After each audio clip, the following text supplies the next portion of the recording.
Tirupati swims மருத்துவமனையில் நோயாளிகளுக்கு சிகிச்சை அளித்துக் கொண்டிருந்த டாக்டர் மீது நோயாளி தாக்குதல்.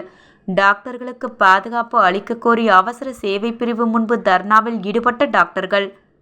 திருமலை திருப்பதி தேவஸ்தானம் சார்பில் திருப்பதியில் செயல்பட்டு வரும் Sri Venkateswara institute of medical science மருத்துவமனையில் பணியில் இருந்த பெண் டாக்டரை நோயாளி ஒருவர் தாக்கி காயப்படுத்தினார்.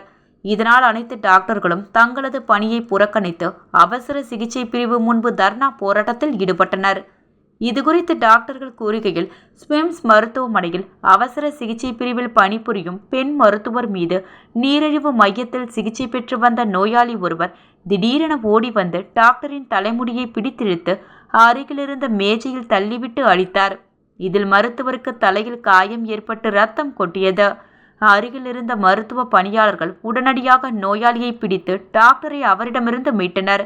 இச்சம்பவத்தால் ஸ்ரீ பத்மாவதி மகளிர் கல்லூரி மருத்துவமனை டாக்டர்கள் ஸ்விம்ஸ் அவசர சிகிச்சை பிரிவுக்கு வந்து பிரதான வாயிலுக்கு வெளியே இருந்து தர்ணாவில் ஈடுபட்டுள்ளோம். டாக்டர்கள் செவிலியர்கள் மீதான தாக்குதல்கள் வாடிக்கையாகிவிட்டன. கடந்த 4 நாட்களுக்கு முன்பு மருத்துவமனையில் டாக்டரை அவமதித்ததாக புகார் அளித்தும் இதுவரை எந்த நடவடிக்கையும் எடுக்காதது வருத்தம் அளிக்கிறது. நோயாளிகள் மனநிலை பாதிப்பு, பிபி நோயாளிகள் மற்றும் பிற நோயாளிகளை நாங்கள் கவனித்து சிகிச்சையளித்து வரும் எங்களுக்கு பாதுகாப்பு இல்லை.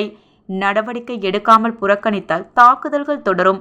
இதை மனதில் கொண்டு தங்களை பாதுகாக்க வேண்டுமென கோரிக்கை விடுத்துள்ளனர். மருத்துவமனையின் மருத்துவ கண்காணிப்பாளர் டாக்டர் ராம், கூடுதல் விஜிலன்ஸ் பாதுகாப்பு அதிகாரி சிவகுமார் ஆகியோர் பேச்சுவார்த்தை நடத்திய பின்னர் அனைவரும் பணிக்கு சென்று சிகிச்சையை தொடர்ந்தனர். இது தொடர்பான சிசிடிவி காட்சிகளை வைத்து விசாரணை நடந்து வருகிறது.